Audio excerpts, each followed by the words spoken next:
Hey guys, welcome to this week's podcast episode. And I've got Victoria Mensch for you today. And she helps high achieving leaders find balance between success and happiness. It's really going to be interesting what she has to share with us today, the intersection of academia, executive leadership, and I'm really happy to welcome her to the show. Victoria, welcome. Thank you so much, Chris. Very happy to be here. Yes. So start off by talking about your background just very briefly, and we'll dive right into the conversation.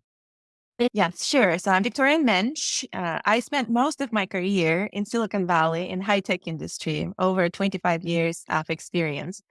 But I started as a psychologist. So right off high school, I really wanted to be a psychologist. So I went and got a psychology degree. I got a PhD in psychology. And then I started working in the psychology field. And very quickly, within a year, I realized that's not what I wanted to do. I was very tired. I was exhausted. So, I thought I was following my passion. I made a mistake. So I pivoted into a corporate career successfully. Luckily, it was a really good time in Silicon Valley to do that. That's how it all started. I worked in large corporations, global corporations. I worked in startups. I worked in a boutique consulting company, and I eventually founded my own consulting company as well. But now, at this time, my passion for psychology did return. So I am very interested in the topics of success and happiness and how to build the harmony, work like harmony. So that's a passion project of mine. And I'm happy to talk about that as well. Yeah, it's quite interesting. And one of these, a couple of my colleagues, they're startups down in Silicon Valley. And what's interesting is basically it's like a 5 year just work nonstop, just get product market fit, get Series A, all of that. How do you balance what you're talking about with this kind of startup culture where it's win at all costs? And if you have a work-life balance in Silicon Valley, you're out. Yeah, so that's why I don't really like the word balance. I like the word harmony. Harmony gives much more flexibility, right? Because it's really very personalized and very individual for each and every person. There are some periods in your life when you're all work. There's some period when you're all family.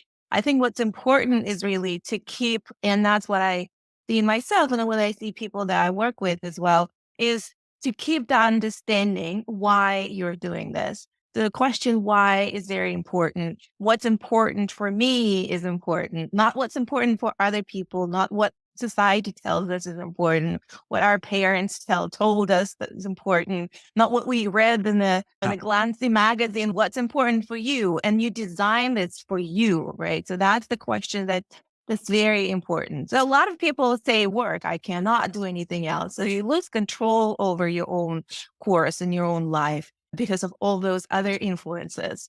That's my advice. Let's put it this way. Really focus on harmony more than balance. You are a multidimensional, multi-passionate individual, and just give freedom and give permission for all parts of that to be expressed. Interesting. The difference between balance and harmony. That's a quite a. The other question is with this idea of productive happiness, what are key strategies to transform everyday stress into productivity and genuine happiness? So it goes, it very similar to what you were talking about, right? So people, additionally, the startup culture is just very obvious, but the burnout is on different levels, right? When you don't care about, when you're not taking care about your whole personality, right? So some of those can get neglected to the point. So what is burnout? It's really a very state of exhaustion. It's like you're tired, you're overwhelmed, you don't feel that you're in control. And people really come to the point of despair. Oh, for sure, it's a job that's at fault. Or for sure, it's this person who's next to me that's at fault. And we come to the point of despair that I cannot take one more day of that. And I need to change that. It's for sure it's a company, right? So for sure it's a job, for sure it's this. And we change that, we change the external circumstance and it helps. It does alleviate that very acute pain that we have. But lo and behold, a month later, you're finding yourself, 2 months later, you're finding yourself in the same situation because you took yourself with you. You got yourself out of that kind of external circumstance. You put yourself in another circumstance, but inside you stayed the same and you're going to the same into the same problems, the same frustrations, the same pain. So the productive happiness, the way is to make those changes, but make them through taking control over your life, to taking responsibility for your life, to recognizing that kind of multi-passionate nature, that you're not your job, right? So you are a person, a whole person with all these different sides, and all these different sides contribute into your well-being. So that's the productive habits. Maybe at the end of the day, your answer will be that you need to change your job, or you need to change your partner, you need to change your location, but you do it in a controlled, aware, and conscious way. So hence the productive way. Interesting. I like that very proactive, intentional approach to life changes as opposed to reactive and leaving that negative baggage associated with those decisions. Other question I have, which was interesting, is what you were describing resonates with what I was reading about the other day, which was there's the Silicon Valley startup, which is basically public company or get acquired, but there's also startups what's called lifestyle, which would sounds like what you're describing is this balance and harmony and just create an income for yourself that you can thrive and flourish. My question for you is this idea of what are some good strategies and practices to put in place to help manage the stress and how to also create proper boundaries when you're going about your day-to-day life. When I talk about the burnout, I really like to talk about two levels of burnout prevention. The first level, and I think it's applicable to everyone. So if you think about our modern life, there are a lot of pressures and it's really fast paced, right? So there are all the disruptions that we're talking about. It could be technological disruptions. It could be political disruptions. It could be, I don't know, whatever that is. They're not going away, right? So they're going to continue. So the key here is really to how we manage that. So the first level of burnout prevention is really stress management techniques. It's just on the physiological level. How do you take yourself out of the survival mode into the what we call rest and digest mode? A lot of us, this is what stress is, right? It activates that survival reaction that everything shuts down. You're only looking for dangers, for life-threatening events, and reacting to those life-threatening events. So there's stress management techniques that we all heard about, but we're not really practicing, at least not on a discipline kind of consistent level. The way you talk to your survival system to calm it down is not verbal. That's the problem. That survival system doesn't really understand verbal cues, right? So it understands the level. It understands the language of breathing. It understands the language of movement. It understands the language of visualization and images and all that. So those are stress management techniques, how you send the signal to your survival system that the danger has passed. You can come down, right? So you can go into a normal kind of productive mode of operation. Breathing is one of those. There's so many different breathing techniques out there. You can explore them. One, some of them are really simple. The one I really like is the boxed breathing because you don't really need to get any certifications or anything. It's very easy. So you inhale on 4 counts or 5 counts. You hold your breath on 5 counts. You exhale on 5 counts and you hold the breath on 5 counts. So when that stress and overwhelms comes up, when the anger comes up, whatever the emotional reaction that's out there, frustration, or fear, or anxiety. So you do 5 to 6 of those exercises, and the impact is immediate. Immediately, you get out of that anxious state, and you go into calm and a more controlled and more natural state for us. Now, our natural state is really that rest and digest state. So movement is another one of those. I'm not talking about regular exercise. I'm not talking about going to a gym, to the gym 1 hour a day or running marathons. If you do that, fantastic. A lot of people either don't want to or they think they cannot do that. I'm really talking about the movement in the moment, right? So when that, again, anxiety, overwhelm, stress, frustration comes in, you complete that stress cycle with a movement. It could be a brisk walk. It could be stretching. It could be you clench and you relax your muscles. That sends the system to survival mode. So now you can turn off now. It's time for other systems to come on board. And then in visualization, what I mean by that is kind of meditation, or it could be guided meditation, something where you sit down for 5 minutes and you switch your state that way. tons of guided meditations out there.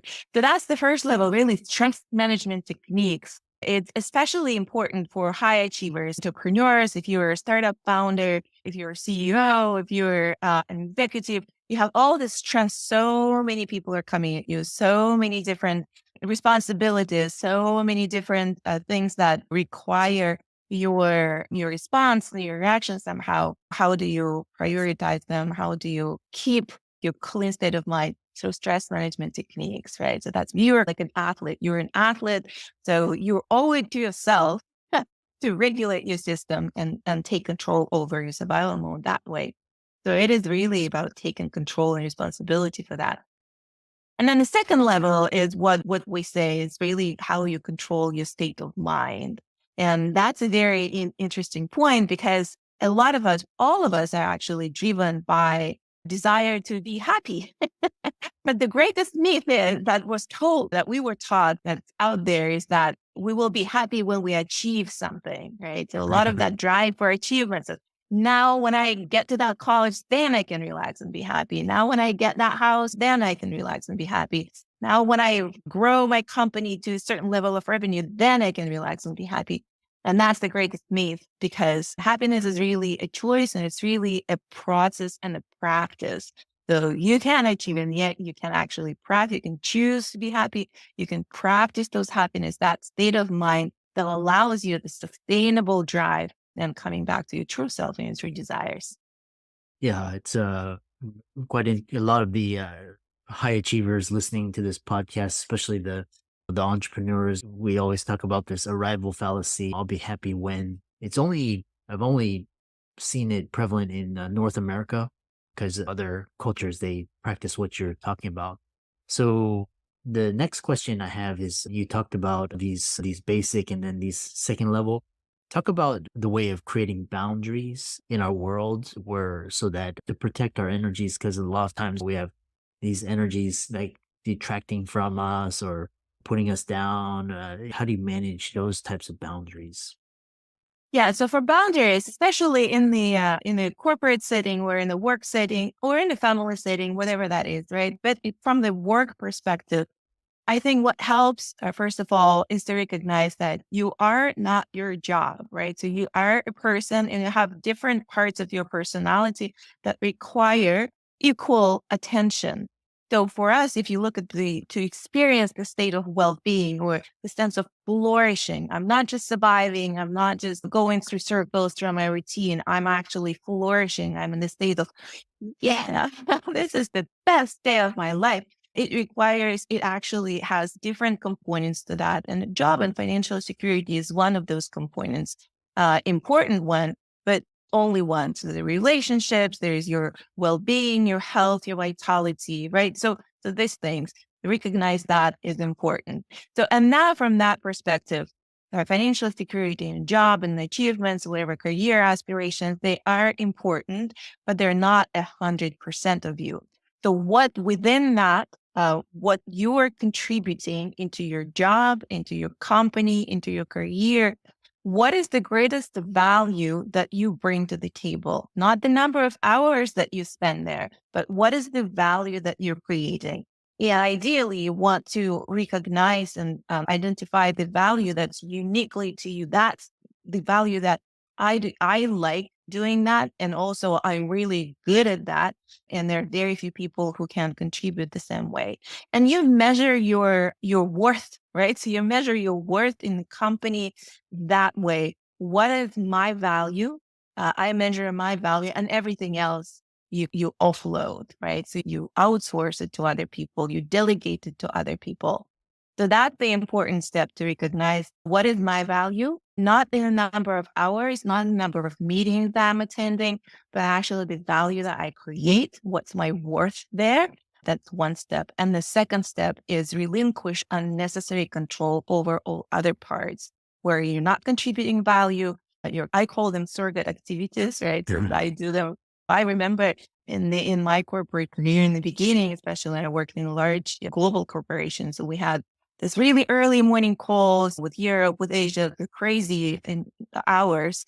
And I would feel obligated to go there, even though I would not say a word, right? But like I have to be there. People see my name on that Zoom screen.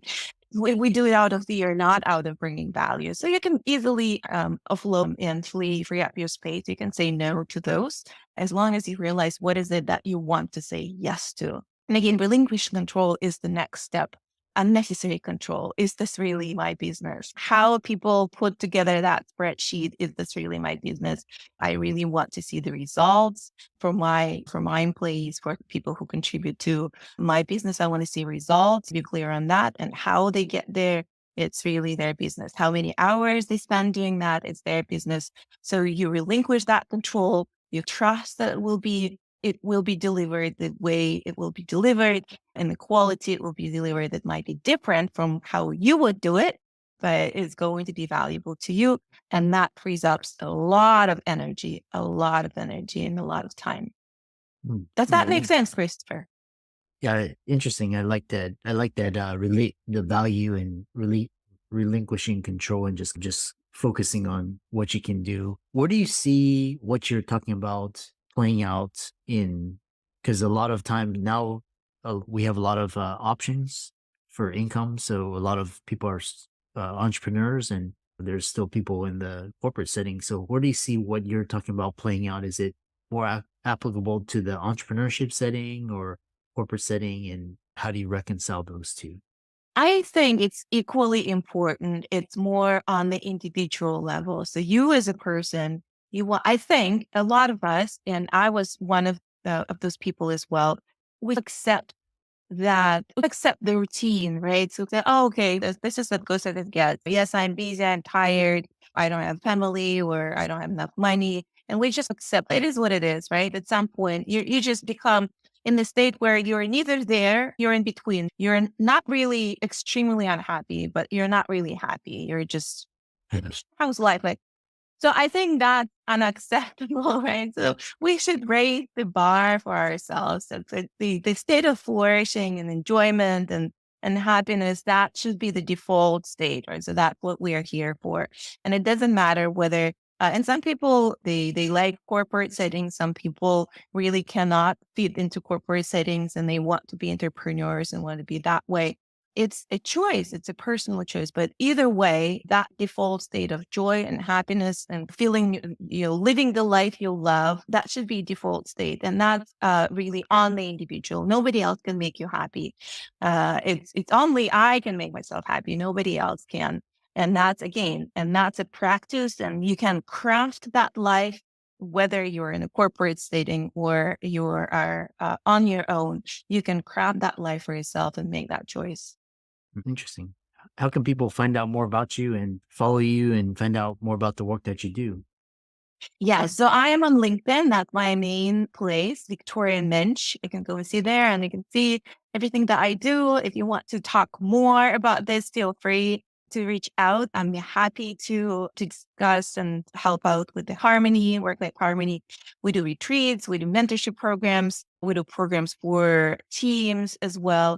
Burnout is really a Sure. productivity killer in companies and teams.